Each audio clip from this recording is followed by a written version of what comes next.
Happy Hour today is Thursday, August 20th. The year is 2020. Who could forget that? I'm your host, Peter Thomas Fornatale, back with you from a very appropriate venue to be talking about. After a week's absence by my partner in crime in this endeavor and many others, and my good buddy.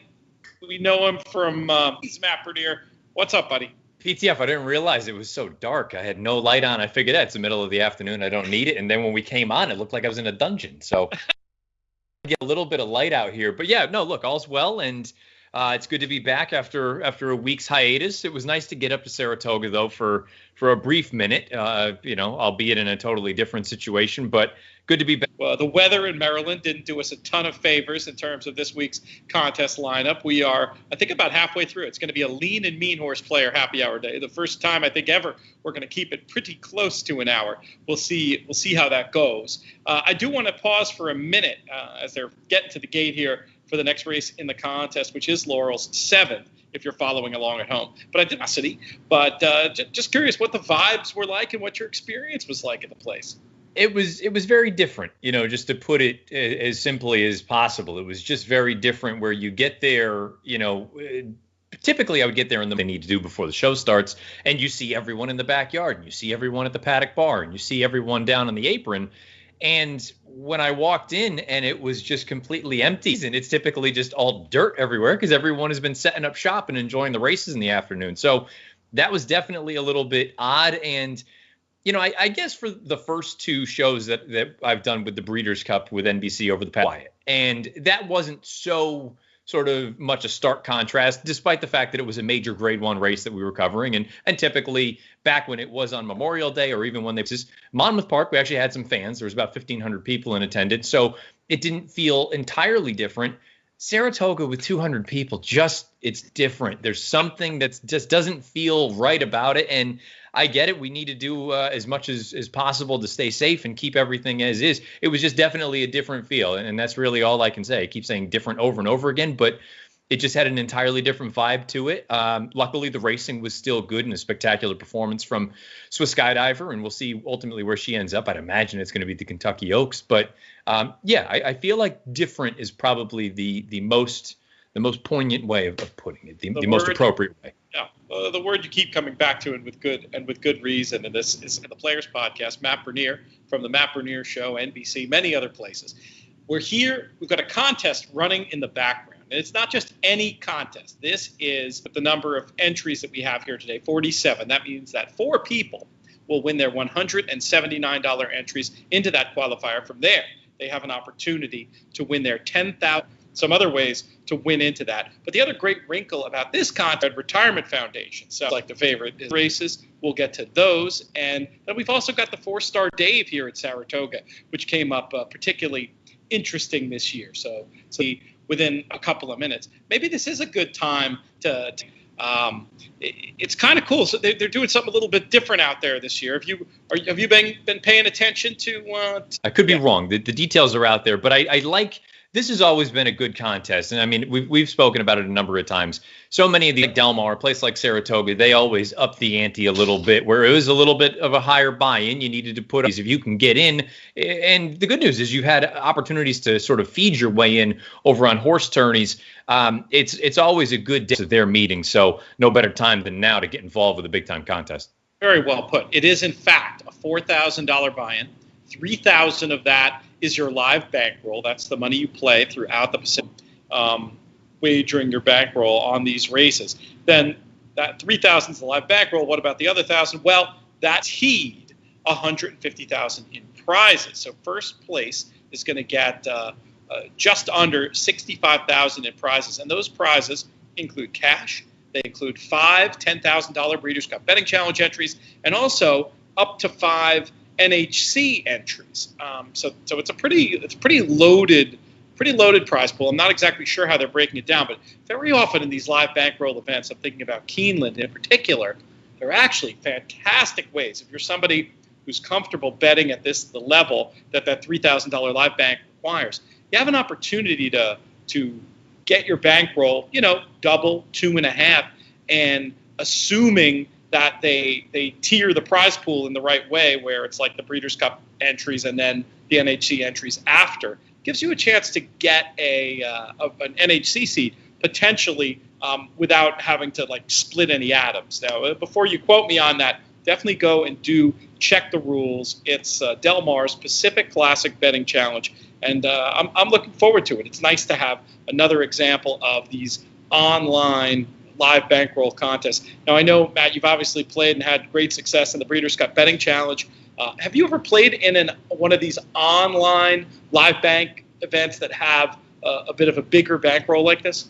No, nothing to this level. I've played in a number of the NYRA events, which are typically on the smaller side, not including the Saratoga events. Usually they're around a $500 buy-in sort of thing, maybe up to $1,000 depending on what day it is. But that's really been sort of the cap as far as what I've played thus far with the live bankroll events. But to your point, it feels like, and I'm kind of hopeful that this is a new way for these tracks to continue to look at these events and say, you know what, not only can we have these folks on site, in theory, when things go back to semi-normal, but this also just opens it up to people that wouldn't have the ability to get to Del Mar on Saturday afternoon. If you live on the East Coast and you couldn't get out there in normal circumstances, now you have the opportunity to play from home. And to your point, so many of these tracks, they do such a great job with sort of, I don't want to say tiering the prize pool, but like you say, you have BC seats that are available at the top. But even if you can't qualify or you don't earn one of those,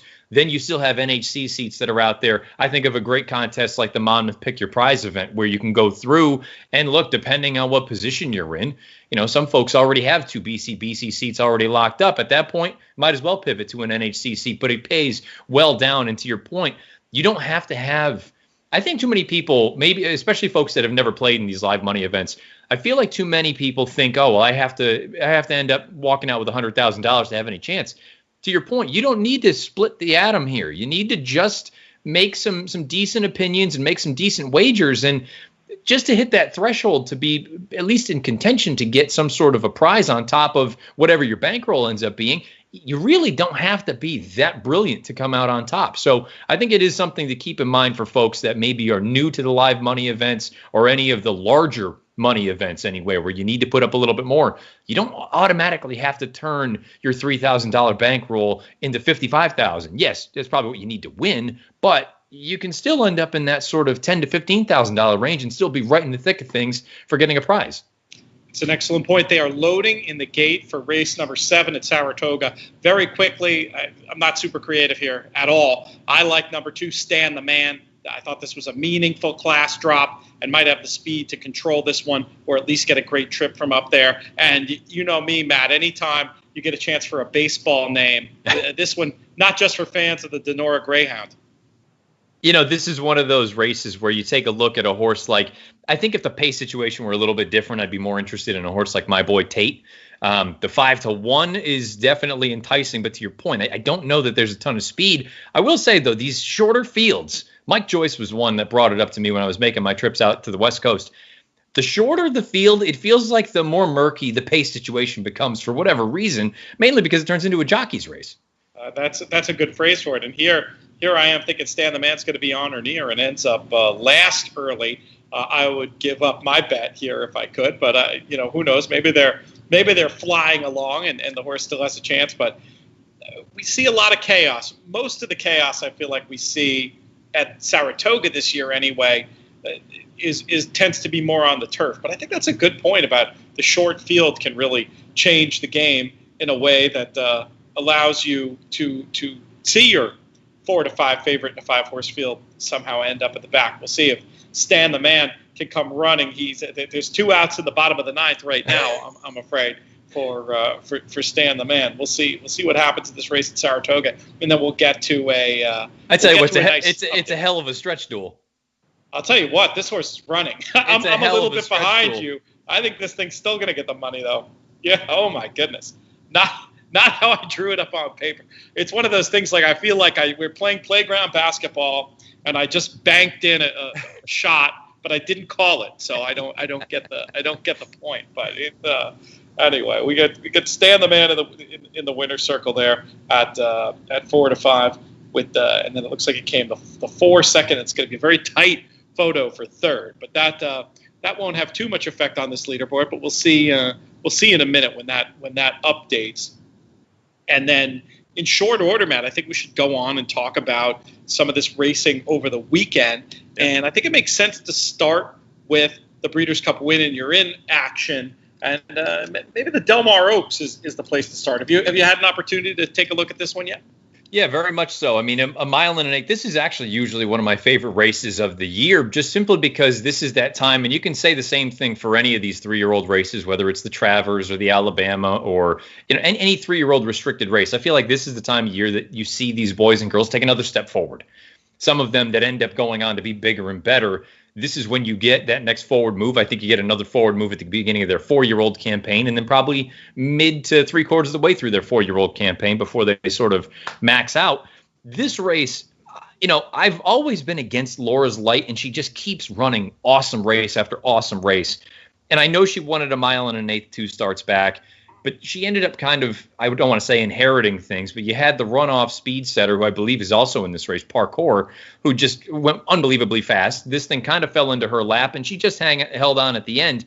I think she's better slightly shorter. I think she's better at a mile or a mile and a 16th, and I think there's plenty of other pace in this race. So I'm looking for a horse that can come from off of it a little bit. And admittedly, I fall into these bad habits, Pete, of chasing horses that I still believe in. I still think there's something there. And if everything breaks the right way, maybe this is when she can get all the money. I went to the number 7, Red Lark, and I've liked Red Lark in each of her last 2 starts. And I think she's run quite well in both of them. The run 2 starts back in the Wilshire. She ran against older horses in a race where there was no pace and at a flat mile. I think that distance to me is a little bit sharper than ideal for her. I like her at sort of slightly longer distances, a mile and a 16th, but especially a mile and an eighth. And you go to that N1X most recently, I recognize that the top 2 finishers that day, they're also entered in this spot back. But that was another slowly run race early on, and those girls had about a length and a half, 2-length head start on Red Lark. And I thought she fired down the center of the track. Now we get an extra 16th. In theory, with more pace to run at. And, Del Mar can be another one of those kind of quirky tracks where some horses run on the turf, some don't. I thought the performance from Red Lark was heartening enough to make me think that the turf isn't an issue for her down there. And she should be pretty close to that 12-1. I would imagine she's at least a high single, if not low double-digit odds. So Red Lark for me, if the pace ends up setting up right, that added distance, I'll give her one more shot to try to get all the money. You're making a great case for this one. This is a horse from a flow point of view that just makes a ton of sense. Now, this is not who I landed on coming through the race, so I'm definitely piggybacking off you. But you just looking at a product like Timeform US that I rely on so much, and you make a great point about the last race. I mean, to be that as far back as that through blue-coded fractions, when the other runners are getting better trips in that type of a setup, that's where a horse can really have the potential to turn over the form and run a lot better. But it doesn't stop there. I mean, you go back to the Wilshire, and it's the same story. But then even in the honeymoon, going back to May, that was a race where the pace was fast, but Red Lark made this kind of wicked middle move. You can certainly see it in the Timeform US figures, but you can also just see it in the running line going from 3.9.5 back to 3.2 back. I think she just sort of made her run a little bit early. Maybe with all this pace at a big price, this is one who can get a piece when Laura's Light certainly makes sense to finish on the board, but as you mentioned, might have a tougher pace situation this time. I think she'll run a race, but I think she is vulnerable going out to the mile and an eighth. I decided, and this is an angle both JK and I talk about all the time, on the Players podcast, and that idea of turf form shipping west. And typically in the Del Mar Oaks, it would be a Christophe Clement or Chad Brown runner shipping to the west and being able to find a way to get it done. This time around, we've got to go a little bit further east, a little bit of a further ship west with there's 2 interesting French fillies in here, but Miss Extra, to me, right off the plane, looks very, very good based on this form. I mean, comparing the form of the 2 ex-French runners, I mean, Miss Extra should be, in my opinion, a fraction of the price of Neige Blanche, who still is not without a chance, but a Group 3 in the provinces is not a Group 2 in Paris. And I also like the fact winning over the mile there. That's a very good pointer for one who's going to handle the mile and an eighth. There should be plenty of pace to set up the run. Mandela, we've seen this move before. Rispoli is one of my favorites out there on the turf. I think I'm going to try to get Miss Extra in. What do you think of this French invasion, Matt, we're seeing in this year's Del Mar Oaks? I definitely lean more toward the filly that you're talking about here, Miss Extra. And I think right, wrong, or indifferent, it's just a way that I look at these Europeans coming over, depending on where they're going to run. And with this filly or these two fillies running in Southern California, I want to see some firm turf form over in Europe, because that's one of the big concerns for me with the 8. And I'm not even going to try. Neige Blanche. Neige Blanche, that's good. Close enough. White Snow, I think. If I didn't even ever take French, but I did have a French girlfriend, so I figured that was like the equivalent of at least a semester or two. You would figure with my last name, I should know better than that. But, I look at her, and it's not as though she's really done nothing wrong over there. But the problem is both of her runs on turf have come over soft turf, and she's going to get something that is entirely different than what she's, I don't want to say accustomed to, but what she's run on over in France. And then you couple that with the synthetic form, which is fine. I'm not going to, there's nothing to really knock about there, but I don't think it transitions, or I don't think it equates well over here on firm turf. And that's enough of a concern for me. Whereas with Miss Extra, she won, and she's won well over firm turf. I get it that it wasn't a group stake, but I mean, she still won a race over firm ground. And I recognize firm in Europe is not necessarily what we would, consider firm here, but it's at least a little bit more. It allays some of my fears, put it that way. And the fact that Mandela goes right to Rispoli, who at this point, it seems like, the cat's out of the bag. If you're not familiar with him yet, you might want to get familiar, because it just seems like he's putting on clinics out there. I of the two French fillies, I would definitely go with the 3 over the 8. I'll give you an obscure, it's not that obscure, but there is one little pedigree note on Neige Blanche, which is being by, and here my French will really get challenged. I think they say Anadin. Yeah. But isn't that Goldakova's brother who ran second in the Breeders' Cup Mile to who was it? It was Caraconti, if I'm remembering correctly. I believe so. It's Antonita. Yep. So, I mean, at least in the family bloodlines on top, you do have an affinity for the USA stuff. But I just think in terms of form, Neige Blanche is behind. I would use this more of a backup. All about Miss Extra for me in terms of the win spot. But I don't know, Matt. You're talking me in to at least doing something with this Red Lark at what has to be a huge price. I think that's a great idea in this year's Del Mar Oaks. I got a quick question for you. With a horse like Laura's Light and the other fillies coming out of that San Clemente, depending on what figures you look at, the buyers would suggest that they kind of ran to their form. Timeform US saw I don't want to say a tremendous jump up, but a pretty significant jump as far as figs are concerned for the top 3 finishers, I guess with the exception of Warren Showtime, who 3 starts back in that Franz Valentin actually ran something very close to the figure that they awarded her as far as the Timeform numbers are concerned. I mean, does that, when you see such a discrepancy in the two, where one set of figs suggests they more or less ran their race, the other one suggests they took that step forward that I was kind of alluding to earlier, I mean, how do you differentiate between the two? It's a great question. I love that question, and it's not an easy one.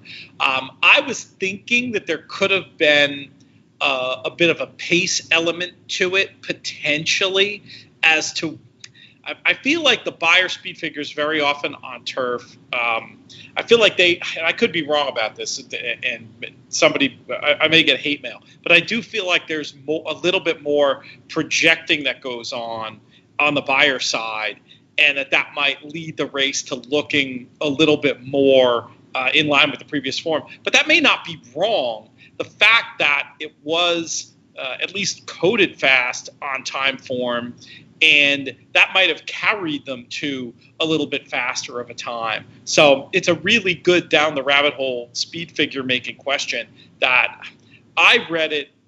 I basically have my thoughts about the race in general.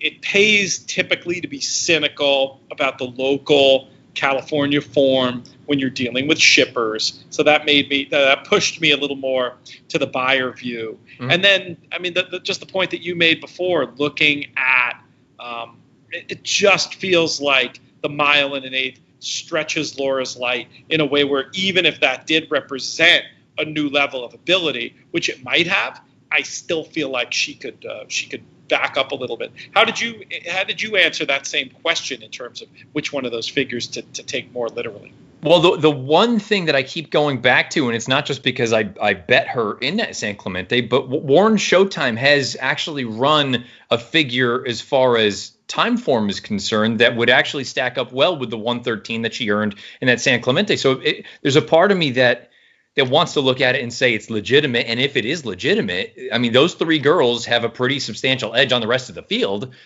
But at the same time, knowing that they're going to likely be three of the shorter prices, like you say, there's sort of that contrarian in me that wants to say, you know what, maybe they didn't actually run that fast. Maybe the buyer number is a little bit more on point specifically for this race. And maybe it's one of those instances where everyone else is inherently just going to be an inflated price when maybe they shouldn't be. And that was kind of, it would be one thing if we were talking about horses that were going to be 10, 15 to 1. And I would say, you know what, I think there might actually be something here. I just, given that they're going to be three of the shorter prices in here, I shouldn't say three of the shorter. We have the favorite and then two other fillies who are going to be single digit odds. You know, I wanted to get a little bit more creative.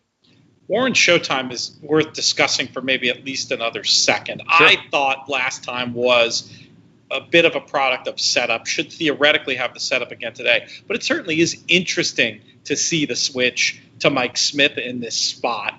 And I'm not with her in this race, Warren Showtime, but a big run would be no surprise. There'd be a lot of ways to explain it if she were to come running down the center under Mike Smith and get the job done. I'm choosing to take a cynical view, but I do accept the fact that she may well stuff me in a locker. Well, and for me, it was kind of, you know, to your point, I think both the second and third place finishers from the San Clemente, Guidi and her, are both logical. And I wouldn't be surprised at all if one or both of them ended up running big races.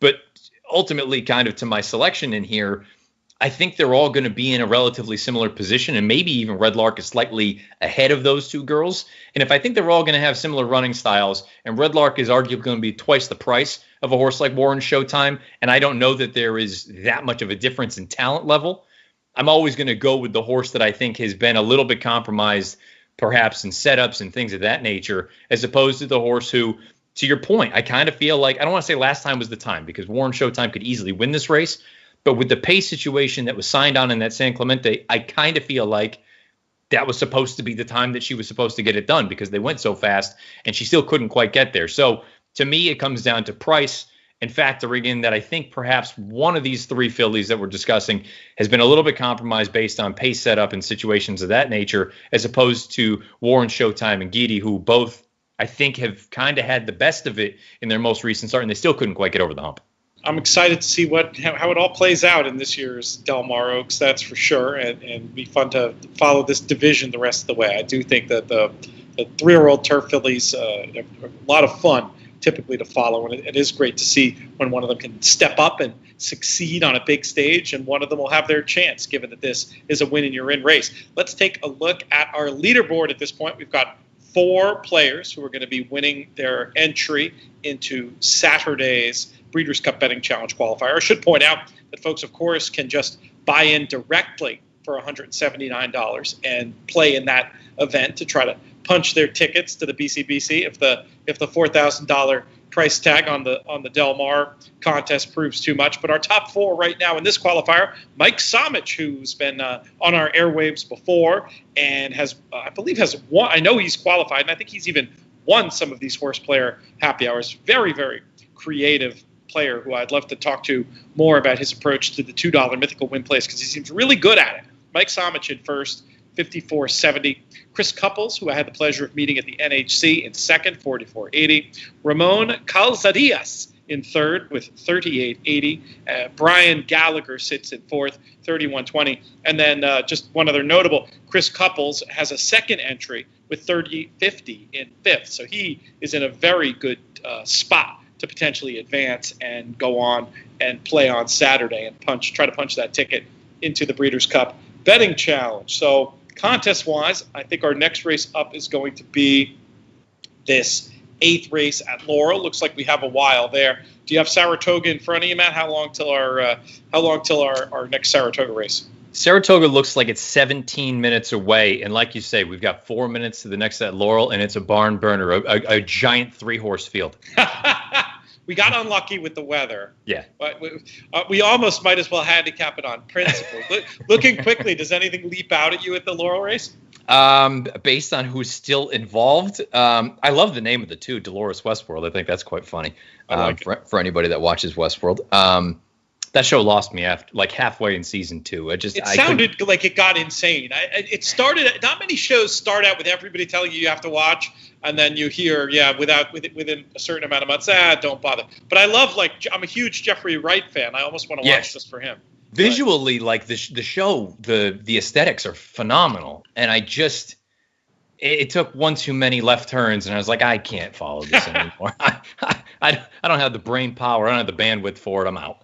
But anyway, Dolores Westworld. I hate to just be so simple-minded here, but I mean, you've got 2 horses, if I'm reading the PPs correctly, who are MTOs, and Money from Heaven. I understand. Why is this saying main track only? But it was already listed as main track. PPs, DRF. You're throwing me a curveball here. From a pace standpoint, I mean, the one, I guess, can. None of these horses have any speed. I mean, I guess the most inexperienced one of the lot, Breviary, the 10, 3 to 5. No surprise there. I mean, this is a horse 2 starts back, showed a little bit early foot. There was no pace signed on. Stepped up against winners in an entirely different running style. Rallied from off of it again, a 1-turn mile. Was able to prevail there. Has been a price in each of the first 2 starts. You're not going to get any kind of price here this afternoon based on double wheel pays. This is probably what you're looking at from a price standpoint. I guess the 10, but I mean, that is, as you can tell, that's with a ton of conviction. Yeah, it's tricky. Let's put it that way. We talked about riders races before. I think anytime you've got a 3-runner race, you've got a little bit of that. But maybe this is a good time to announce our plan for next week. So we're going to do something a little bit different. And I was just texting with Peter Rotundo on the way over here about this. And there's 2 different gimmicks we're going to tie in as we do this little production meeting in the middle of the show. So it's a Horseplayers Happy Hour, right? So how appropriate to do it as a 6-pack, which I suppose we've been doing across 2 tracks. But our idea is we're going to do 6 races, all from Saratoga, assuming the timing works out, and it should. It's also going to have a little bit of a nod to the old school pick 6. And this is before your time, I'm pretty sure, Matt. But the pick 6 used to be races 3 through 8. So we're going to look to do single track Saratoga.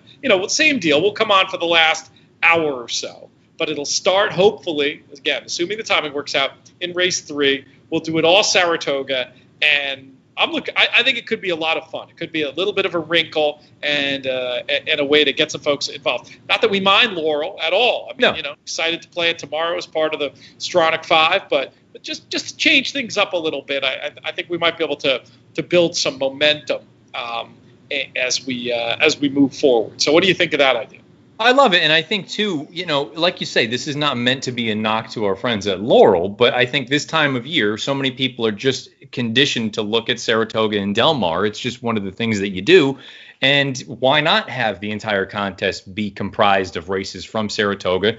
I would imagine everyone has at least taken a look at them. I don't know how much of a deep dive, but if they know ahead of time that it's going to be races 3 through 8 and it's going to be all at Saratoga, I think you're going to have probably a pretty good turnout, given that most people are going to be looking at those races anyway. I think that's what we're going to try to do. We'll see. I think I won't be able to resist playing myself, which maybe reflects what a lot of people how they would do it. So I'm excited. Your horse Breviary just took another punch down into 1 to 5 territory. Was that? I wasn't watching if your fingers were firing in a bet there. No, I mean. But it's not really totally a shock. Like I said, when you take a look at the double probable or the will pays, the 10 is paying 4 and change for $1. The 1 is paying a little more than 9, and the deuce is paying almost 22. So we've got a pretty giant discrepancy. Maybe the 1 comes down into sort of that 8 to 5 range, and maybe the 10 ticks up to 2 to 5. But this is more or less what you're going to be looking at. Now, having said that, I think it's almost counterintuitive. You would think, it's a short field. There's not a lot going on. Like, this ends up being kind of a critical race, because if something wild happens, let's say the 2, and I say wild kind of air quotes, if the 2 wins, that's a pretty giant miss for the folks that don't have that horse. You know what I'm saying? Simply because, at this stage, this is kind of a critical juncture because in 3-horse fields, anything can happen. I mean, I don't want to say throw the past performances out, but I mean, anything can happen in a 3-horse field. I've never seen it studied, but there's an old axiom in UK racing that in a 3-horse field, you're always supposed to bet the outsider of the 3 of the longest shot on the board. And the logic to it might just be that the shorter runners ride it like a match. And if they ride it like a match race and they go too fast early, maybe it's the idea is the one with the least speed ends up being the most advantage. That could be the case with Dolores Westworld. Well, and also couldn't you just look at it strictly from like a numbers and probability standpoint? If there are 3 horses in the race, and again, I understand you need to assign what you believe true odds are for each of the runners, but theoretically there are 3 horses in the race. There's a 33% chance that one of them is going to win. I get it. You need to factor in your own handicapping into it. But if a horse, for whatever reason, even this 3-to-1 shot, in theory, the public is saying she's only going to win 1 out of 4. Just based on that, don't you kind of just strictly saying, again, I know they're not all the same of equal caliber, but just strictly saying if you have 3 propositions and you're offered effectively, roughly 8% better odds on one of them, I don't think that's a terrible idea either, No, if you made me bet, I would bet the 2 for that reason, hoping and assuming the 1 and the 10 go hammer and tongs. I like the fact that this horse was meant to be an off track, only is here as an MTO. That's a vote of confidence. And the PPs don't, they're not screaming winner at me by any way, shape, or form. But had license to need the race last time. Has had another break since, but horses training at Fair Hill also. I always give them a little bit of extra credit when they're coming back from the layoff, and Kelly Rubley's been doing okay down there. So yeah, I've got my token wager is on Dolores Westworld in this spot. We'll know what happens very soon. Actually, I think they are off. They are off, and it's oh my goodness, you don't often see a break like that where you see all 3 riders grab and they're going a common gallop. It looks like early, but we'll see what happens as they come along here. It wasn't what I was looking for the case I was making for Dolores Westworld, who ends up accidentally on the lead, I think. I mean, put it this way: Dolores Westworld's on the lead, and the riders, I don't want to say got a pretty snug hold, but they went 26 for the opening quarter. So. Yeah. I mean, I would call this a gallop. That's a pretty good way to.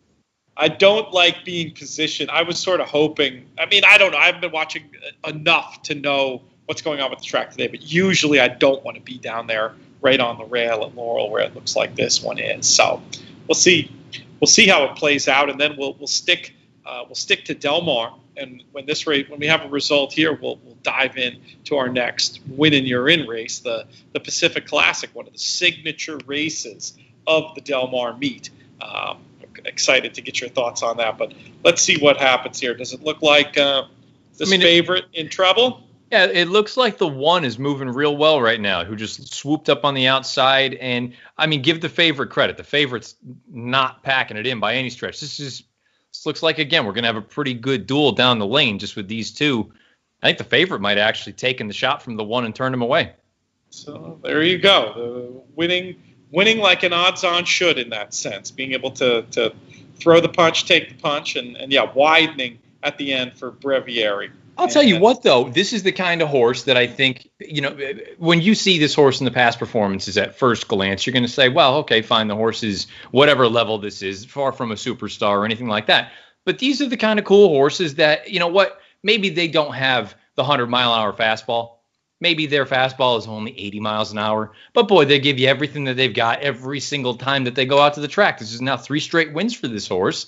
And she's done it, or he's done it, in a number of different fashions. On the lead, rallying from way off of it, and here this afternoon from a stalking position. That's a great point about versatility of running style. It's something that Mike Maloney often talks about, always looking to give extra credit to those horses that he describes as push-button horses. They can be on the lead.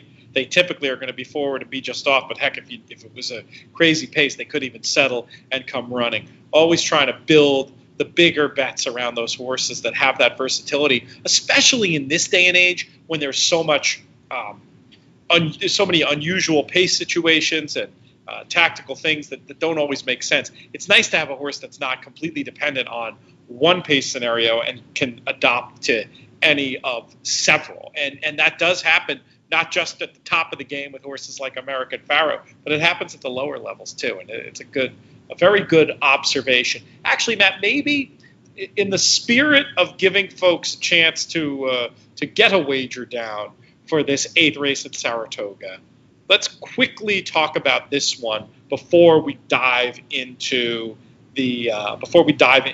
what's going on for the Win and You're In Pacific Classic. Unfortunately, I'm on the favorite again here.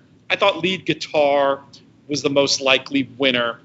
Broke through the gate last time, so I was giving a full pass to that and felt like the previous turf sprint form looked better than these, and I thought we'd get a good trip.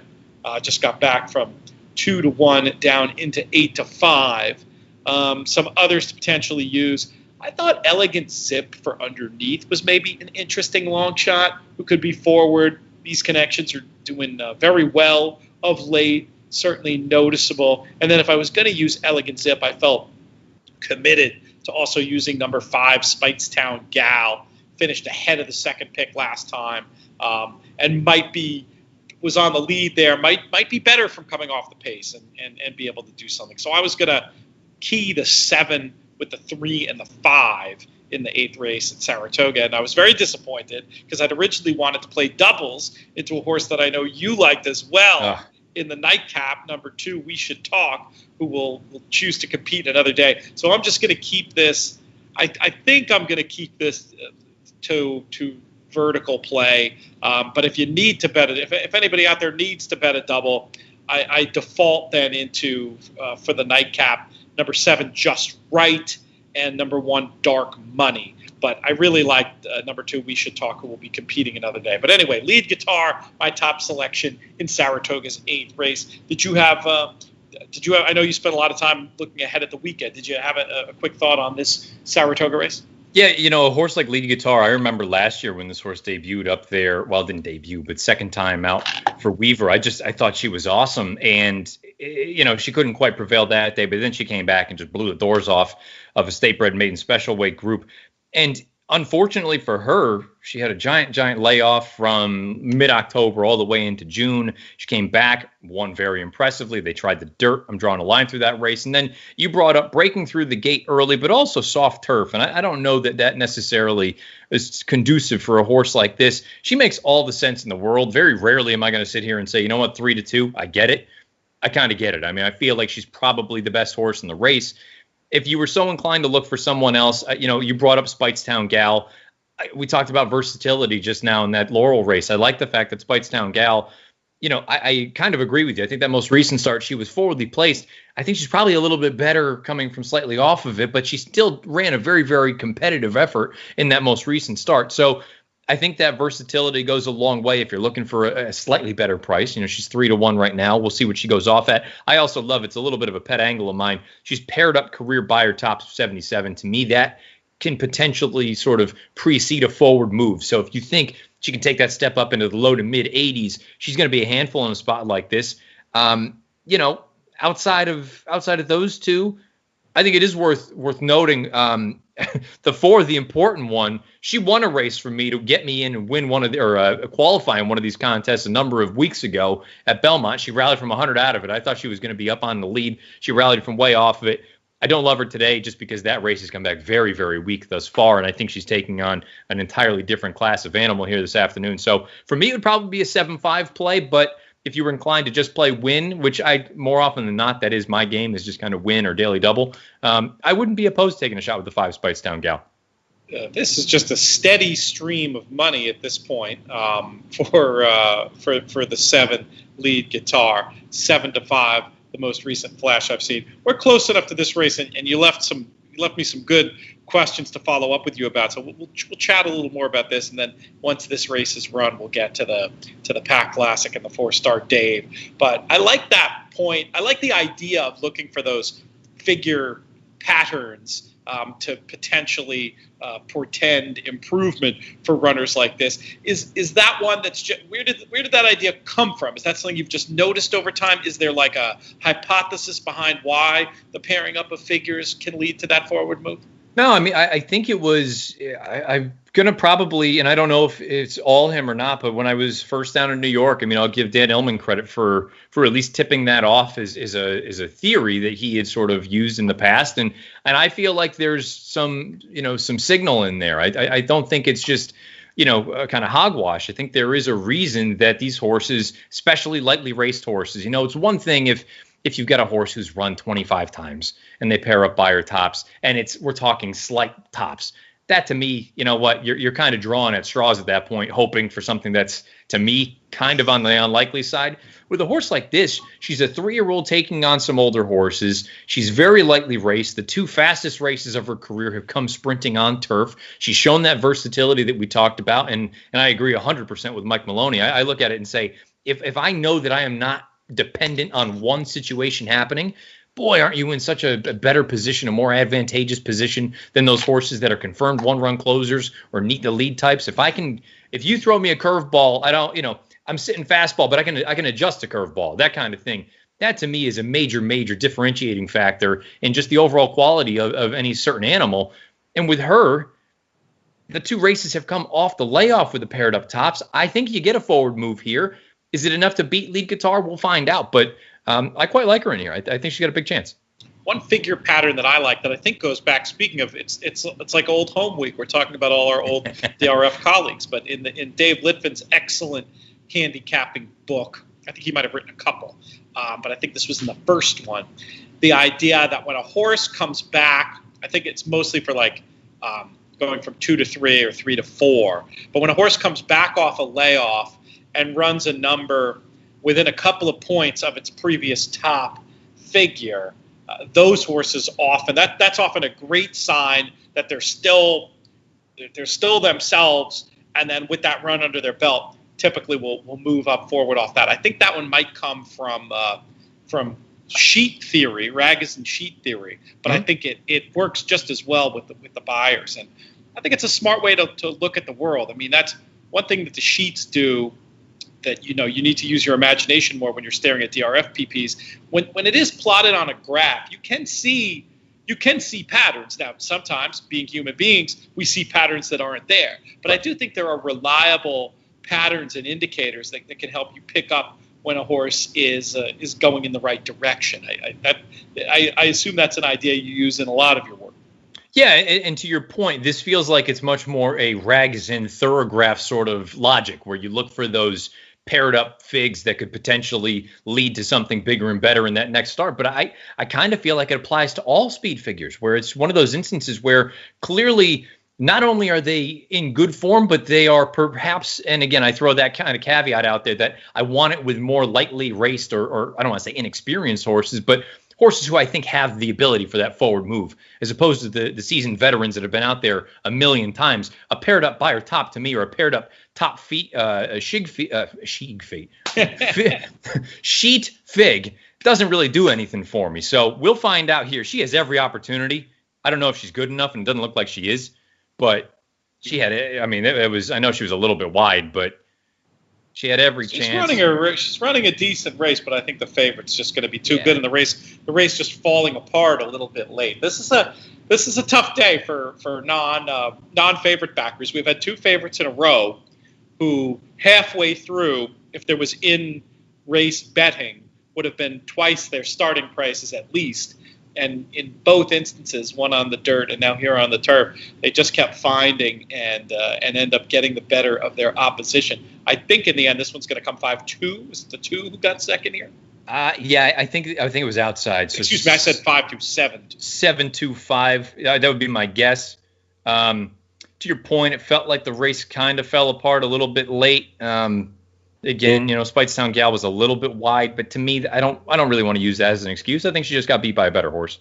Yeah, it was a pretty good trip, all in all, I would say. It was interesting to see the pace figures. Maybe that if it ends up coming back fast, it could be that it was a harder trip than it looked, between being a little wide and maybe attacking at the fastest part of the race. I think I think Speightstown Gal ran okay, and just came up on one who was laid out to win today, and that was Lead Guitar, who will get the money, and closing odds of 6-5 in Saratoga's 8th race. I think also too, there's a real scenario where she did take that step forward today. Because lead Guitar, I mean, I don't know that she ran the best race of her career, but she's a horse who's fully capable of a low to mid 80 type of buyer.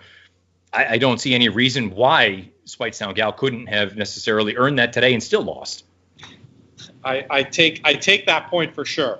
We've got a little bit more time than we were supposed to. I guess Laurel ended up a little bit behind today, but that's good. We can take our time and get through these races and recap the contest, because we've got, if I'm seeing this correctly, listed 17 minutes to the next at Laurel, which could mean 20.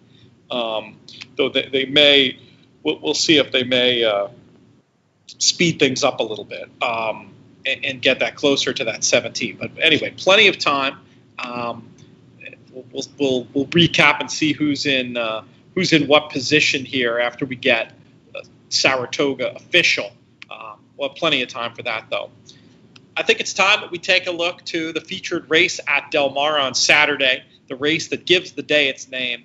It's the Pacific Classic, a race that, I don't feel like I've missed watching in live in 25 years. Really a high point of Del Mar. I've never been there for this one of the big races around the country that I've never had the opportunity to see in person, because even when I used to go to Del Mar every year, it would be the week that Saratoga wasn't on. So it would be either the first week of the meet or the last week of the meet, each of which had their own completely different charms. But I've never been to a Pac Classic in person. Have you seen one of these in the flesh? I have, yeah. A few years ago, we were there for an NBC show. It was the year that Collected upset Arrowgate. So we were, yes. And I happened to be watching it from the paddock. And Nick Luck, I believe, was the one who interviewed Bob Baffert after the race. But I was probably, 20 yards away watching up on the big screen in the paddock. And it was a very odd, it was one of those things where you could tell he was happy that he had won the race, but still disappointed that we didn't see the big effort, the return effort from the big horse in Arrowgate. And it kind of, a little bit of foreshadowing. Collected ran his eyeballs out in the Breeders' Cup Classic. He just got beat by I think it's safe to say, one of the better horses of the past, 10, 15, 20 years. I think Gunrunner, to me, his best wasn't quite as good as Arrowgate's best, but that doesn't mean that he still wasn't an exceptional talent. And I think based on some of the figures that he earned, he would definitely stake claim to being one of the better horses of the past decade or so. I'm going to go on a tangent. We'll start our Pacific Classic cutout later, Craig, because when you said that, it just made me think, Matt, how lucky we have been as people in horse racing podcasts. The string of horses we've had since 2014, when we first did the old, we're giving them so much love today, we'll keep it right on rocket. Since we started the DRF Players podcast back then, and to be able to follow the likes of California Chrome and, of course, American Pharaoh and Arrogant, Gunrunner, on to Justify. And so my tangent question for you, it sure seems like Tiz the Law might be the next name on that list. Where are you standing with the big horse at this point? It was one of those things leading into the Travers. I thought I was pretty clear on the way that I looked at the race. I said he is the known commodity versus what the potential is with a horse like Uncle Chuck. And Uncle Chuck, for whatever reason, whether he just didn't ship or he's still very green because he was incredibly late with his lead change, he didn't fire. Tiz the Law could not have looked any better. There's nothing he could have done differently to make me think, oh my God, he was even better than what we saw. He was absolutely sensational. And for the first time, not just because the figures came back that way, for the first time I looked at him and said, not only do I think he can run with the big boys, with the older horses, but I think he probably deserves to be considered as arguably the horse to beat. I love the fact, to me, one of those interesting pieces of sort of, and this isn't just for breeding standpoint, but the horses that can win grade ones between 7 and 10 furlongs. It's a short list, but he effectively fits it. I get it. The Champagne was a 1-turn mile, but I have no reason to believe he couldn't win a grade 1 at 7/8 of a mile. The sort of tactical ability that he has, He can go to the lead if there's no pace. He can rally from 4 off of it if there is a lot of pace. I go back to that run in South Florida when people were critical and critiquing Manny Franco's ride. And I said it at the time, and it was one of those, you see certain things from horses and the way that they act, and it makes you kind of squint a little bit, and you say, that's not usual. That's sort of atypical in a good way, where for him to be so lightly raced and for Manny to be able to take him up, angle him out, use a little bit, and then come right back to hand. Older horses don't do that. And for him to do that, and I think it was lifetime start 5 maybe, off of a layoff, and still be able to do that, that's when you started, or I at least thought that, we've got a really, really exceptional animal here. Now, I didn't know what he would turn into in time, but boy, right now, I think I list him third when I fill out my Breeders' Cup Classic top 10 rankings weekly at this point. I didn't want to take down Tom's d'Etat or Improbable simply because, to me, I don't think they did. I mean, what did they do to lose their position? I don't think it would have needed to be some otherworldly performance. And the fact of the matter is, Tiz the Law still hasn't faced older horses. But, boy, I think he's a damn good animal, and I think he's a legitimate threat not only for the Triple Crown, but the Breeders' Cup Classic. My big concern would be, at what point can he stay sharp for this amount of time? I said it on my pod 2 weeks ago. If he were to win all of these races, I tell you what, this becomes an accomplishment that I think every bit rivals a standard Triple Crown, if not exceeds it, because it would be 4 races at 1 mile and 3/16 or greater in 4 months, including one of them at a track he's never run at against good older horses. If he runs the table, you're right. He is certainly in that list of the gun runners, the Arrogates, the Chromes, the Pharaohs, and those likes, at least in my opinion. I think I said it last week. It might have been on this show. We had to come up with Grand Slam to describe American Pharaoh's achievement. We're going to need another one. We're going to need another little sobriquet to describe what he could do if he could go one better and win those 5 races. We're getting ahead of ourselves, of course. But when you watch a horse go around there, this the whole way, and horses under wraps don't usually keep widening. I thought it was pretty special, and I take your point about the Breeders' Cup Classic rankings. But if he's in the wrong place there, he's not high enough, not too high. Correct. I think we can correct. Agree. I mean, look, and that's the thing. And that's, I have fun with the rankings, and people like to go back and forth. For me, it's the same with, with college football. If the number 1 team in the country, the number 2 team in the country, if they don't play, they didn't really do anything to warrant, being demoted in whatever the rankings are. And that's just my philosophy. But I certainly would not argue with anyone that said he is the best horse in training right now, and he deserves all the accolades that he's getting. He's a fantastic animal. And I thought the craziest part about the entire Travers to me was that on the gallop out, it looked like he could have gone around again. Exactly. And that's where I think the answer to the question, can he keep doing this, is. When you see them finish full of run like that, I mean, there's clearly plenty more. There's clearly plenty more where that came from, unless, of course, it's horse racing, so anything can go wrong. But assuming he shows up in the same form there, I just don't think there's any reason to believe that this one is slowing down. Well, and look, he needs to maintain this form, in order to win a race like the Breeders' Cup Classic. Now, against the 3-year-olds, frankly, I really don't have much interest in trying to beat him. But against the older horses, he's going to have to maintain this form for the next few months. That's a perfect segue, Matt. Let's move on and talk about this year's Pacific Classic. We've been talking elsewhere in the show about horses that have claims to win a Breeders' Cup Classic, and there's one here who certainly, on his best form, would fit in that conversation. And I think the chat about this year's Pacific Classic has to begin, if not end, with Maximum Security. What did you think of his last race in the San Diego, with a little bit of time to reflect on it? And what do you think we're going to see from him in this year's Pac Classic? It was certainly an odd trip for him to end up having to sort of be wrangled back, tip out, rally the way that he did. It was certainly a solid effort. Strictly speaking, from a numbers standpoint, he needs to improve if we're going to be including him in the improbable, the Tom's d'Etat, the Tiz the Law sort of category. That doesn't mean that he can't improve, but I think the best thing about this horse is his heart. and it's his will to win. I don't think you can see this horse and watch his races and come to any other conclusion than he's a proper fighter. He wants to go out there and he wants to win. I looked at that most recent start, and I get it. It was his first start in a new barn off of a lengthy layoff. I think you need to do better against mid-court and higher power, in my opinion, than he did. Now, that he could certainly do that on Saturday, and I'm unlikely to be betting against him. We'll get to who I'll throw a couple token bucks on just in case. But put it this way, I was not overwhelmed by the performance. I think he needs, in my opinion, my estimation, a rebound effort to get back into the real conversation with the top 4 or 5 horses that we have in training right now. It is two very different questions, though, isn't it?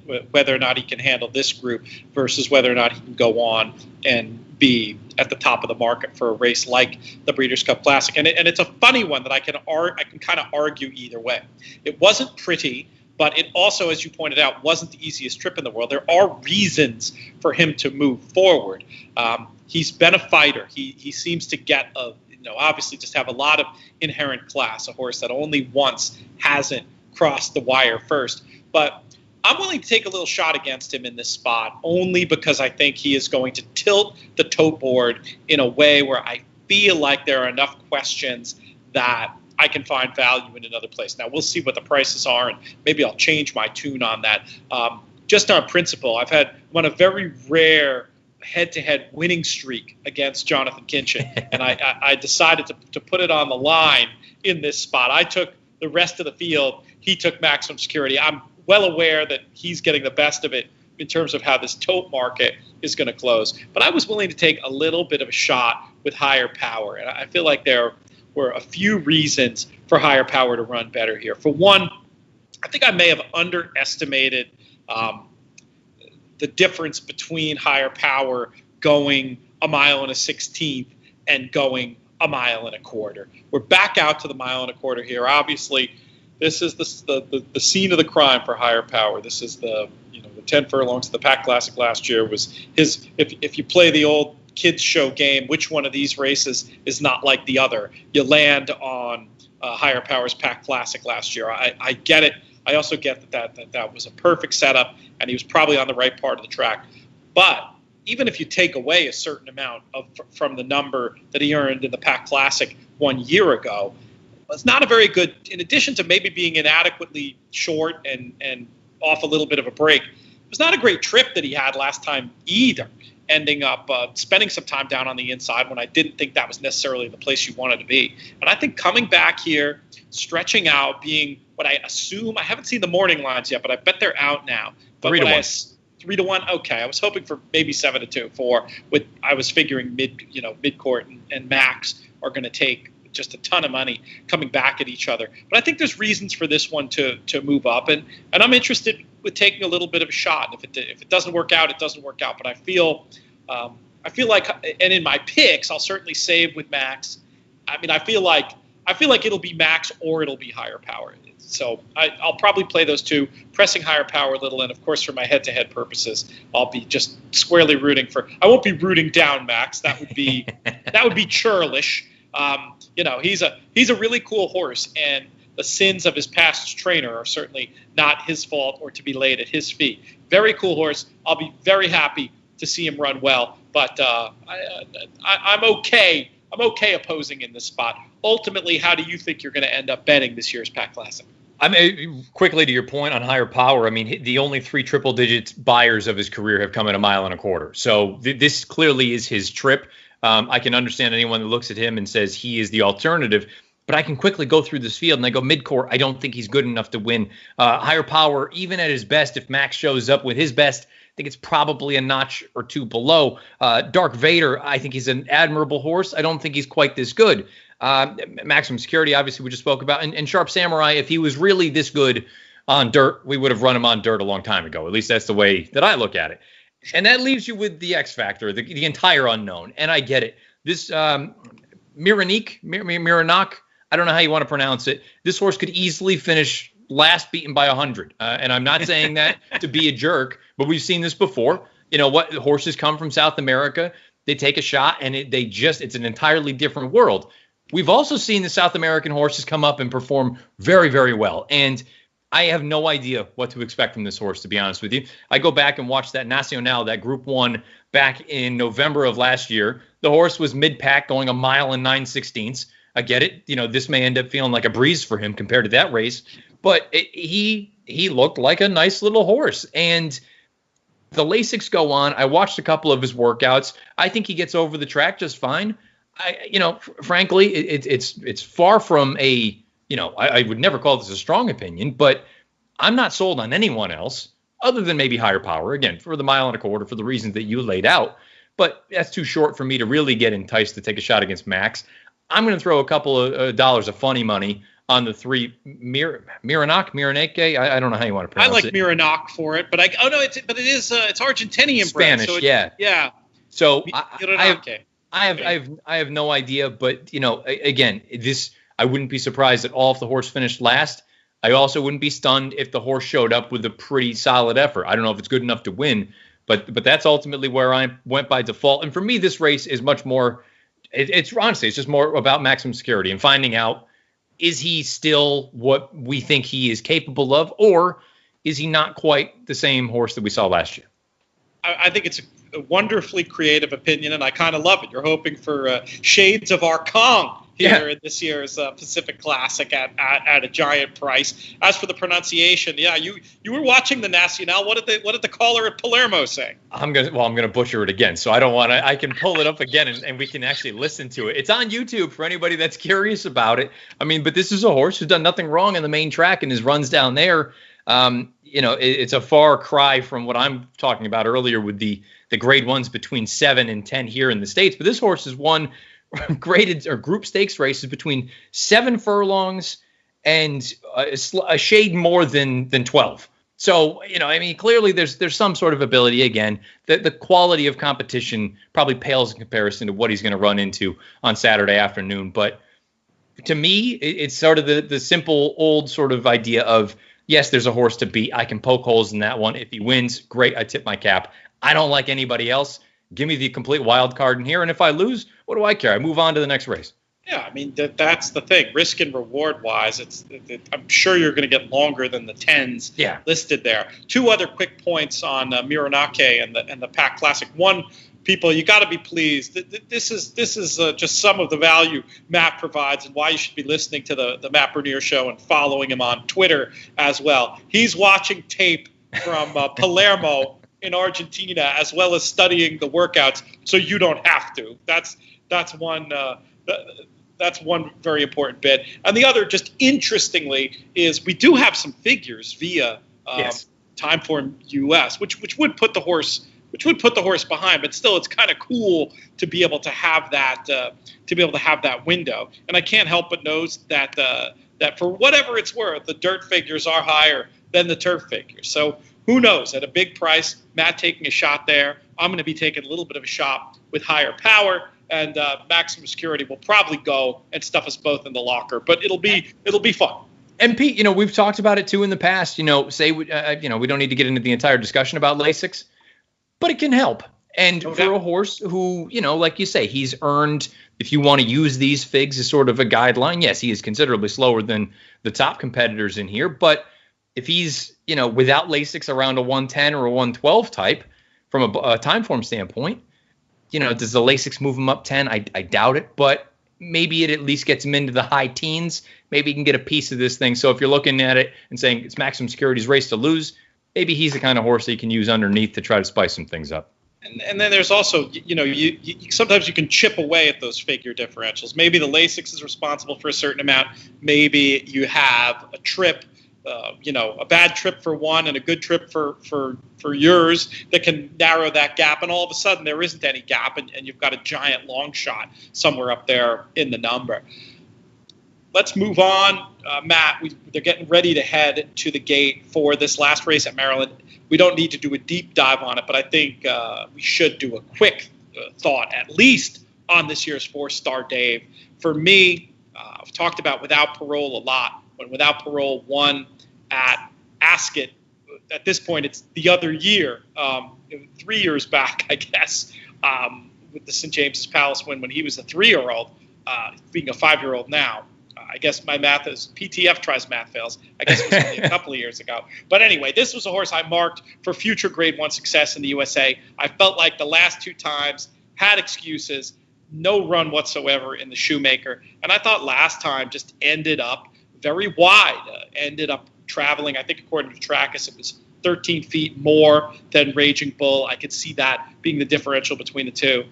I think that the fillies are both going to be overbet. I have my questions about them. I respect Raging Bull tremendously, but I think this is the day when Without Parole gets it done. Chad Brown gets his first 4-Stardave, and my opinion from a couple of years ago proves to be prescient a little bit later than I'd hoped, at least according to my betting bankroll. What do you think about this year's 4-Stardave? Yeah, for me, sometimes handicapping is less about who I love and more about who I'm just trying to, process of elimination sort of thing. I said it after the race was run. The Maker's Mark Mile, to me, I didn't love it when I saw it. And to me, it'll either end up being a key race, positive or negative. And we'll find out in time. Maybe we find out on Saturday that it's a good race, or we find out the opposite direction. So I don't want either of the Chads coming out of that race. Casa Creed, to me, is a little bit on the slow side. Emma comes out of that Maker's Mark Mile. Got Stormy. I get it that she needs rock-hard turf. I'm not convinced that she's the same filly that she was last year when she was in absolute smashing form. Halliday, I thought he got a curious ride in the Baruch. I'd like to see Saez just go and say, we're taking no prisoners. And to me, because that's his best running style, but there's that lingering piece for me that maybe he's just not quite this classy. Uni, she was pace compromised in that most recent start in the Just a Game, but you have had Beau Recall as well as Valedictorian come back out of that race, and the figs haven't been great. So maybe Newspaper of Record is just, the freak of freaks, and we've talked about her a number of times, but I kind of want to fade Uni. That leaves me with Chewing Gum, who I like him. I think he's a nice horse, don't get me wrong, but this is a pretty significant step up in class. I'm going to be against him, and I thought it was an interesting enough piece. I was down at Belmont Park for the Met Mile. There were about 15 people in the paddock, and I was chatting with Chad Brown, and Valid Point ran that day in the poker. And he said, there's this horse. I like this horse. I think he can run. And to me, this is a very, I don't even want to say ambitious, but this is an interesting placement for this horse. Chad knew who was going to be in here from his own barn. So for them to run this horse in here, the Shadwell, I don't really want to hold that race against him. It was the first time against Elders. He didn't have a clean trip, and Keeneland can be a little bit quirky. That run at Belmont, I went back and watched the tape. It really wasn't as bad as I thought it was. I get it. He finished last in a field of 8. But he was down on the inside. He had nowhere to go. And while the pace looked slow that day, it was a race where the winner and the runner-up came from last and second to last. So it was a little bit of a peculiar race just in general. I don't want to draw conclusions from that. For him to be here and Chad to know who else was going to be in this spot, and I get it. You got to run them all somewhere, but you could have found some other place for a horse like this. He thought that run in the Secretariat was pretty good. I tend to agree with him. I think he's still a little bit green. Process of elimination, I go with the 7 Valid Point at 12-1. You make a good case, though you had me very intrigued when you were talking about Halliday, especially with, now granted, maybe in a Grade 1 you won't see it as much, but with some of the grabbing we see up here in turf races, if they just decide to go the other direction and take no prisoners, Halliday's interesting if that 4-1 or 5-1 becomes real. And Valid Point, very interesting at double-digit odds, should that become available. I mean, just looking through, I'm seeing that you're right with the trip excuses and reasons why the last couple could be better than they look, and just the trainer confidence being here at all. So I'm very intrigued, and if I'm gonna play the other 2 Chad males, maybe I need to find some room for that one on the tickets, and maybe Halliday.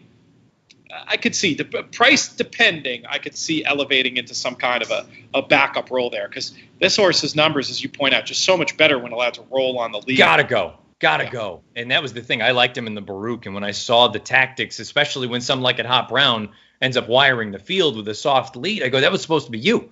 You're supposed to be out there doing that. And I just, again, I do have those questions, because the only times they've tried him in graded company, he just hasn't quite. Can't quite cut the mustard. But at the same time, I just wonder if at this level he has to go. It makes sense to me, and I'd like to see it. I'd like to see it done aggressively, and maybe you get a different result, or at least hang on for a piece. All right, those are our thoughts on those. We've got I believe our last contest race just completed. I think we had another favorite go in at Laurel. And I'm digging, trying to find. I don't know what happened. My leaderboard disappeared on me. Oh, here it is. Now it's back. In just a minute, we'll have the final numbers. Though they're not going to change too much off of that 2 to 5 shot winning. Let's see. Chris Olson down at 30-90 will get. No, it's probably not going to be enough. I think we're probably looking at the same 5 or the same 4 who were up there to qualify for that. That Breeders' Cup qualifier spot on Saturday. And we'll see a nice picture on the Laurel simulcast feed of a great blue heron hanging out in the infield lake right there. PTF, as we wait for this to go official, not to go on a giant tangent, but I haven't had the chance to chat with you about Swiss Skydiver. Just which direction? I mean, do you think do you stick to the Oaks as arguably the horse to beat, or do you take a shot in the Derby? I think I'd take a shot. No, I think I would go with the Oaks. It's not taking a shot. It's the logical place. I mean, as well as she's run. I mean, we've got that form line to Art Collector, and Art Collector. You still have to climb a bigger mountain going forward with 'Tis the Law. And Gamine, as much as she's a serious threat, it's a big jump up from 7 furlongs to 1 mile and an eighth. I don't know which one I'd prefer. I'm going to properly handicap and look at internal pace matchups and all that stuff.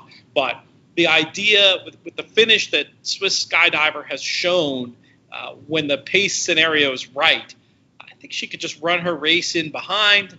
And if Gamine doesn't see out the trip, she's going to be right there. And let's just say worst case scenario, Gamine ends up wiring and you run a good second.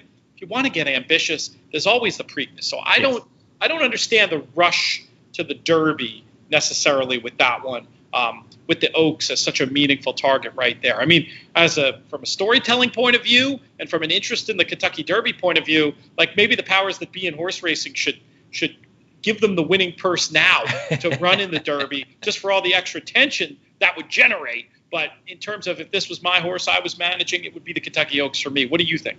Yeah, I mean, at this point, I feel like the Oaks, the point that I made on my pod on Monday was the idea that I don't know that, let's say 3 through 5 in the Oaks, I think is just as salty, if not more, than the 3 through 5 in the boys. That's also a fair point. So if you think Gamine, now look, I've made it clear, I have major reservations about how far she wants to go. I think there's a reason that Baffert has not brought her out to 2 turns, with the exception of that one run at Oaklawn where she nearly got nipped by Speech. And we know Speech is very, very good, but I kind of look at it, and for what it's worth, we have an objection down at Laurel. That's why we're waiting for things to go official. But I think she has a better chance to win the Oaks. But I wonder if let's just say Gamine is a freak, I think it may be tougher sledding 2 through 5 against the girls than maybe it would be against the boys. So, I guess darned if you do, darned if you don't. But I think she's a more likely winner of the Oaks, and that's why I would go there. Yeah, it's you make some good points. And Speech is certainly one who should not be overlooked. It's going to be fun. It's going to be a good time. I think we got great storylines in both of these races. Well, we have another minute, and my monitor computer, I timed it perfectly. Oh no! It just went. So now my feed. I've gone from a slow feed to an incredibly slow feed. So I'll rely on you to we are official when we're official. We are official now. Oh, so they dismissed that inquiry rather quickly. Tell us what you've got going on over at racingpicks.com, Matt, really quickly. I'm curious to hear what your writing schedule is for this weekend. Yeah, plugging along, writing as far as write-ups are concerned and sort of analysis of certain races across the country. It's been typically Saratoga and Del Mar. That's Wednesday, Thursday, Friday, and Sunday. And then Saturdays, typically we have little quick 1 or 2 4 to 5 minute videos going over some of the big races. I'll be recording that this evening. Some of the races that we chatted about this afternoon will be involved. There'll be 1 or 2 others from elsewhere. And then leading into the Derby and the Preakness, I would imagine doing something similar to what we did with the Belmont, where maybe there'll be a little bit more on the video side of things. But again, it's all free. All you got to do is put your email address in. That's it. They're not going to hound you looking for donations. It's free. Put your email address in, you're good to go. Head on over to racingpicks.com. And it's not just me. There's a number of other folks who are contributing as far as selections and analysis are concerned. And so, look, free is the right price. Free is the right price. Doesn't cost you. You're getting a lot more than you pay for is the fact. I had a piece up there fairly recently and plan on doing more. And I think we're going to be doing you, me, and a third to be named later might be doing a little bit of a deep video dive when it comes to this year's Kentucky Derby, which will be fun. Racingpicks.com, definitely worth checking out. We are official. We have our 4 folks who will be moving along to the qualifier. Mike Somich, he made every poll the winning one, at least since we came on the air. Ends up with 59.30. Chris Couples, 44.80. Ramon Calzadillas at 44.40. And getting 4th there with a little bit of a late run, Alexa Zepp, whose name I've seen on a lot of contest leaderboards lately, and I also know is an extremely talented artist. She was in attendance at EquestriaCon when I was hosting. I think she was there for the computer betting panel, perhaps, and did a sketch of me where I looked even more handsome than I do in real life. So Alexa, very, very talented. Good to see her. Hopefully she'll punch her ticket for the big dance on Saturday. If folks want to get involved, check it out, horseplayers.com. And also we'll give one more plug to Saturday's Big Money Pacific Classic Day betting challenge. That's a $4,000 buy-in, but fantastic looking prizes available there. Check it out, breederscup.com. You can find a lot more information about how to get involved there. Matt, I think we've done what we can do for this week. Hopefully, folks enjoyed our previews of those races and following along this contest. Remember, next week, a little bit different on Thursday. I think we're going to do races 3 through 8 at Saratoga. So the contest piece will be starting a little bit earlier. We'll be on air around the same time. Check it out. You can find information from the Breeders' Cup Twitter, from our Twitters. There'll be lots of news out there. Any closing thoughts from you, Matt, before we put the cork back in the bottle here? Yeah, and it really it's more kind of housekeeping stuff where, there are so many people I think that we all just get lulled into, the Breeders' Cup, it's way down the road. We've only got about 2.5 months. And if you're still trying to get in via these qualifiers, keep firing, get involved, especially on these happy hours, because these are going to be, I think, bang for your buck. They're probably as good an opportunity to get in cheap to the Saturday or Sunday. We typically do them for Saturday, obviously, the big feeder into the big dance. So that's my biggest piece. I'm guilty of it from time to time as well, saying, I'll wait, I can qualify for that down the road. Well, down the road's not that far down the road. We've only got, about 10 weeks left. So make sure you get involved. I know there's a million things going on, but horseplayers.com, and obviously we'll be here next Thursday as well. The future is now, people. Before we get out of here, just a quick shout out our friends at Breeders' Cup, especially for partnering with us on these shows. Stick around tonight. We've got another stream coming up through the Breeders' Cup social media channels. We've got Cocktails and Conversation starting at 6. They do a fantastic job on that show. We'll want you to check that out. Another reminder that this is all to benefit charity, Thoroughbred Aftercare Alliance, and Thoroughbred Retirement Foundation. Of course, you can donate to both of those entities directly. If you go to the TAA website and the TRF link, I can recite by heart, trfinc.org/players. Actually, one other thing, if you're in the Saratoga area, one other plug to put in, we're going to be right back here at Walton Whitman Brewery after the races on Sunday for a little charity event. You can just show up. A small donation at the door gets you pizza and beer. Nothing wrong with that. And a bunch of members of the In the Money family will be hanging out, including myself. Hopefully that'll be a lot of fun.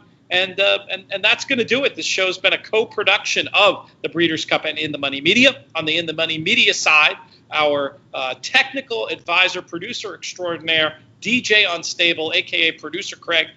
We thank him for all his efforts. We've got Drew Coatney. He's our business manager. Jonathan Kinchins, the chief creative officer. Thanks to everybody so much for tuning in, playing, contributing, making these shows so much fun to do. I'm Peter Thomas Fornatal. May you win all your photos.